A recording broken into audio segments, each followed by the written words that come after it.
চল আজকে আবার এসে গেছি। আজকে আমরা একটু ক্লাস 11-এর সেমিস্টার 1-এর কী সিলেবাস রয়েছে, কি পড়তে হবে সেটা নিয়ে একটু ডিসকাস করব। অফলাইন ক্লাসে তো আমরা পড়ব সিলেবাস নিয়ে, আমরা অনলাইনে একটু সিলেবাসটা নিয়ে ডিসকাস করে নিতে চাইছি, যাতে তোরা যখন অফলাইনে পড়তে আসবি তখন কোনো অসুবিধা না হয়। ঠিক আছে, আমি তোদের সাউন্দা আজকে এসে গেছি সিলেবাস ডিসকাশনে। আমাদের ক্লাস 11-এর যে টোটাল সিলেবাসের স্ট্রাকচার রয়েছে সেটা কতগুলো ইউনিটে ডিভাইড করা, এবং নট অনলি ইউনিট, প্রত্যেকটি ইউনিটের মধ্যে কিছু চ্যাপ্টার ওয়াইজ মার্কস ডিস্ট্রিবিউশন রয়েছে, সবটা তোদেরকে আজকে বলবো। অ্যাকচুয়ালি রয়েছে 3টে ইউনিট। Unit 1,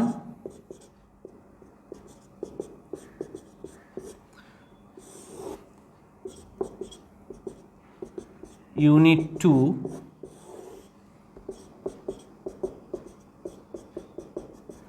unit 3। ইউনিট 1 আমরা যেটা পড়ব, that is a part of sets and functions. Sets and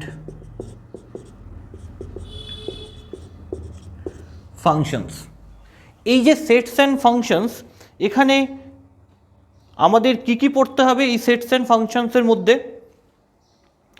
পড়তে হবে সেট, রিলেশন অ্যান্ড ফাংশন, আর ট্রিগোনোমেট্রিক ফাংশনস, মানে ফুল ট্রিগোনোমেট্রি। তাহলে সেট, এই যে টপিকটা, এই সেট টপিকটা থেকে সেট থিওরি, যেটা আমরা একদম বইয়ের প্রথমে পাচ্ছি, এই যে সেট থিওরি পার্টটা রয়েছে, এই সেট থিওরি পার্টটা থেকে আসবে হচ্ছে 4 মার্কসের কোশ্চেন, 4টে এমসিকিউ, 1 মার্কস করে ইচ। তারপর relations and function, relations and functions, এইখান থেকে আসবে 4 marks total. Relations and functions দুটো পার্ট মিলিয়ে আসবে 4 মার্কস। কোনো স্কুলে 2+2-তে ডিভাইড করে, কোনো স্কুলে 1+3-তে ডিভাইড করে। ম্যাক্সিমাম স্কুলে লাস্ট ইয়ার দেখা গেছে যে রিলেশন থেকে 1 মার্কসের একটা কোশ্চেন দিয়েছে, ফাংশনস থেকে 3টে কোশ্চেন দিয়েছে। তোদেরকে আমি লাস্ট ইয়ারের 25টা স্কুলের কোশ্চেন প্রোভাইড করব অফলাইন ক্লাসে তোরা যখন আসবি। আর এই যে পার্টটা, এই যে ইউনিট 1, যেটার মধ্যে অ্যাকচুয়ালি টোটাল রয়েছে হচ্ছে 15 মার্কস। ইউনিট 1-এর মধ্যে টোটাল তোরা পাবি হচ্ছে 15 মার্কস। আর লাস্ট যে পার্ট, যেটা হচ্ছে ট্রিগোনোমেট্রিক ফাংশনস, এই ট্রিগোনোমেট্রিক ফাংশনসের মধ্যে আরও বেশ কতগুলো চ্যাপ্টার ডিস্ট্রিবিউট করা রয়েছে। কোন চ্যাপ্টার থেকে কি কোশ্চেন আসবে সেটা বলা নেই, পুরো ট্রিগোনোমেট্রিক ফাংশনস থেকে রয়েছে trigonometric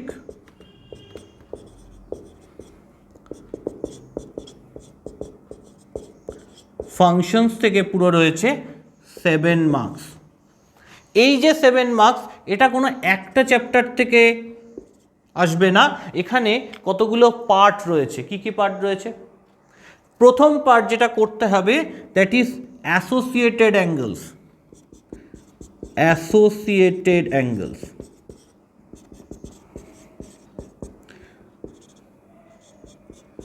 second part, compound angles. Third part, sums and transformation of sums and product. তো শর্টে আমরা লিখি sums and product, transformation of sums and products. এরপর মাল্টিপল অ্যাঙ্গেলস,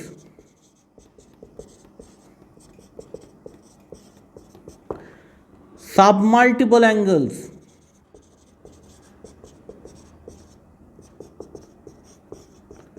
আর লাস্ট জেনারেল সলিউশন।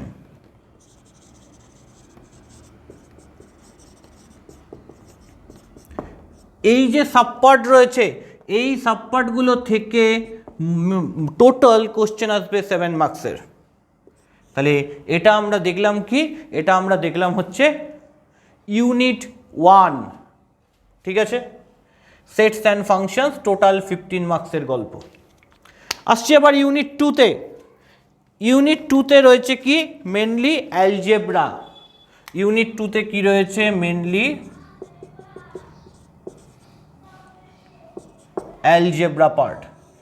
এই যে অ্যালজেব্রা পার্ট রয়েছে এখান থেকে কত মার্কস তোরা পাবি, এখান থেকে পাবি আবার 15 মার্কস, 15খানা এমসিকিউ কোশ্চেন। এবং এই যে অ্যালজেব্রা পার্টটা রয়েছে এই অ্যালজেব্রা পার্টটা মূলত 5টা এক্সারসাইজ নিয়ে তৈরি। কি কি? Complex numbers, complex numbers and quadratic equations, দুটো অ্যাকচুয়ালি একসাথেই চলে, তো আমরা একটু আলাদা করে পড়ি। কমপ্লেক্স নাম্বার যে পার্টটা রয়েছে সেখান থেকে কোশ্চেন আসবে হচ্ছে 5টা, তার সাথে রয়েছে কোয়াড্রেটিক ইকুয়েশনস, এখান থেকে আসবে 1 মার্কস, টোটাল 6 মার্কস।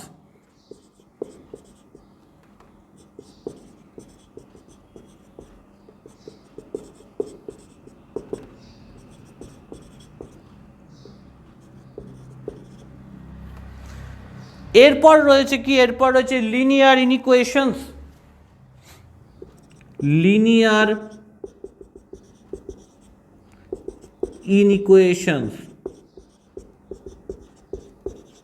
এখান থেকে আসবে টোটাল 4 মার্কস, সরল অসমীকরণ।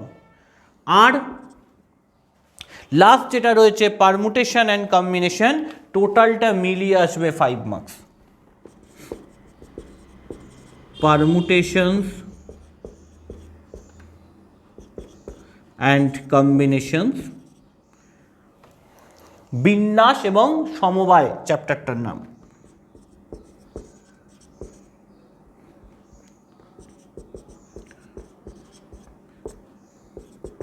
তাহলে দেখ এখানে টোটাল আমি পেয়ে গেলাম হচ্ছে 15 মার্কসের ব্যাপার। আর unit 3 that is nothing but calculus, that is very important part, okay. এবং এই ক্যালকুলাস থেকে রয়েছে বাকি 10 মার্কসের গল্প। ক্যালকুলাস মেনলি 3টে পার্ট নিয়ে তৈরি, limits, differentiation and its application. So limits,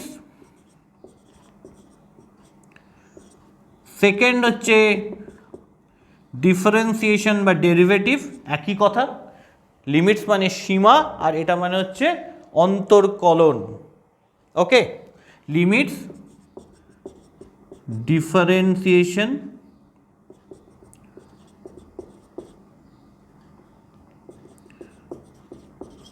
and its application.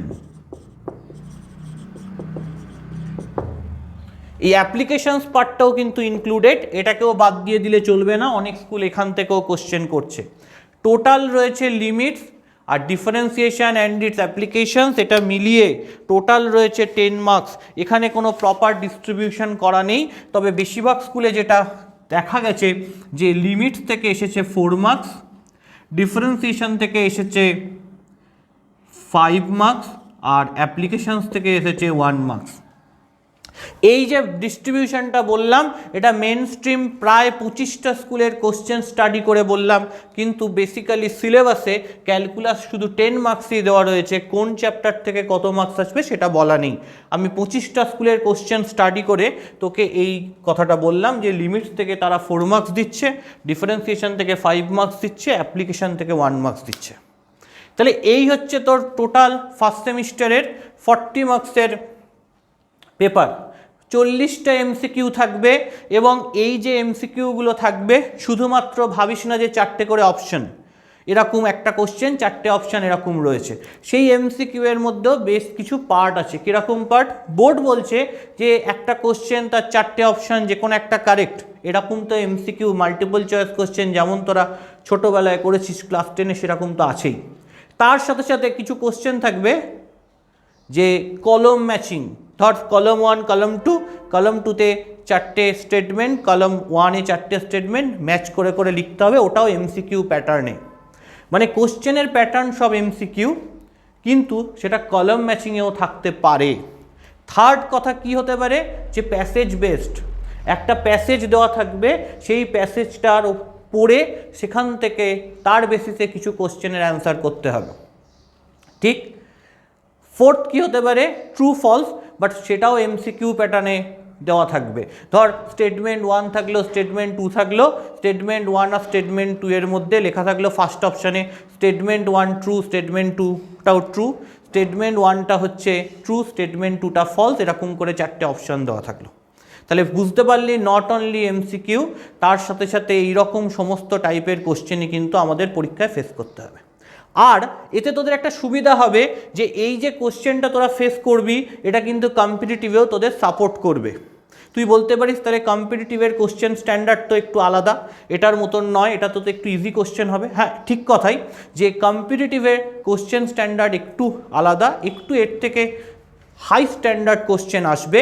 বোর্ডতে আমরা যে ধরনের যে স্ট্যান্ডার্ডের কোশ্চেন পাবো তার থেকে কম্পিটিটিভে একটু হাই স্ট্যান্ডার্ডের কোশ্চেন আসে, বাট স্টিল এই চ্যাপ্টারগুলো কিন্তু কম্পিটিটিভে ইনক্লুডেড। তাহলে তোর এই যে এমসিকিউটা শেখা সেটা কিন্তু কোনোভাবে বিফলে যাবে না। এবং কম্পিটিটিভটা ধর তোর এখানে বোর্ডসে তোর 70% হয়ে গেল, লেভেল তুই 70%-এ টাচ করলি, বোর্ডসটা ভালো করে দিলি এবং তারপর বাকি 30%-এ করলে তোর কিন্তু কম্পিটিটিভের জায়গাটাও রেডি হয়ে যাবে। আর একটু স্ট্যান্ডার্ডের কোশ্চেন তোকে শুধু সলভ করতে হবে, এটা হচ্ছে মেন। আর কি শিখতে হবে, দেখ এক্সাম টাইম হচ্ছে 1 ঘন্টা 15 মিনিট, আর কোশ্চেন থাকবে কি মিনিমাম 40টা, কমপক্ষে 40টা, অ্যাকচুয়ালি 40টাই কোশ্চেন থাকবে, কিন্তু প্রত্যেকটা কোশ্চেনের মধ্যে অনেকগুলো পার্ট চলে আসতে পারে। যেমন ট্রু ফলসে দেখ স্টেটমেন্ট 1 স্টেটমেন্ট 2, তাহলে একটা কোশ্চেন কিন্তু দেখ তার মধ্যে 2টো পার্ট রয়েছে। বা কলম ম্যাচিং দেখবি কোশ্চেন কিন্তু একটা রয়েছে 4টে পার্ট, তোকে 4খানা ছোটো ছোটো পার্ট কমপ্লিট করে কলম ম্যাচিংয়ে আসতে হবে। তো তাই বললাম তোকে 40টা কোশ্চেন অ্যাটেন্ড করতে হবে, কিন্তু তার মধ্যে অনেকগুলো ভাগও থাকবে। তাহলে 40টা কোশ্চেন আর এদিকে টাইম হচ্ছে 1 ঘন্টা 15 মিনিট, সেক্ষেত্রে তুই একটা কোশ্চেন করবার জন্য ন্যূনতম পক্ষে 1.5 মিনিট করে পাবি বা তার থেকে একটু বেশি। মানে 40টা কোশ্চেন তোর হাতে রয়েছে 75 মিনিট সময়, ঠিক? তো তাহলে তুই অ্যাকচুয়ালি 2 মিনিট করেও পাচ্ছিস না, 1.5 মিনিটের একটু বেশি করে তুই পাবি। এর ফলে তোকে কতটা স্পিডে কোশ্চেনের অ্যান্সার করতে হবে সেটা কিন্তু আগে থেকে ভেবে নেওয়া দরকার। তাহলে তুই গতানুগতিক যে পদ্ধতি, যে একটা কোশ্চেন দেখলি সেটাকে বড় করে সলভ করলি খাতায় লিখে লিখে, তুই ফার্স্ট অফ অল কোনো এক্সট্রা পেজ পাবি না। বোর্ড থেকে এটা বলে দেওয়া হয়েছে যে তোকে যে কোশ্চেন পেপার দেওয়া হবে সেই কোশ্চেন পেপারের মধ্যেই তোকে রাফ করে উত্তর লিখতে হবে। তুই তার বাদে কিন্তু আর অন্য কোনো এক্সট্রা করে পেজ পাবি না স্কুল থেকে যে তাতে তুই রাফটা করবি। তাহলে তোকে ওইটুকু কোশ্চেন পেপারের মধ্যেই পুরোটা কমপ্লিট করতে হবে।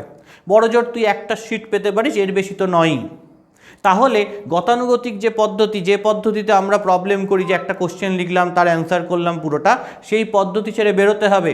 ট্রিক্স টেকনিক্স শিখতে হবে, যে ট্রিক্স টেকনিক্স তোকে এই অল্প সময়ে বেশি কোশ্চেন করতে হেল্প করবে, আর সেটা তোর কম্পিটিটিভের জন্য কিন্তু কাজে লাগবে। চল আজকে এই পর্যন্ত, আবার পরে কোনো এক সময় দেখা হবে।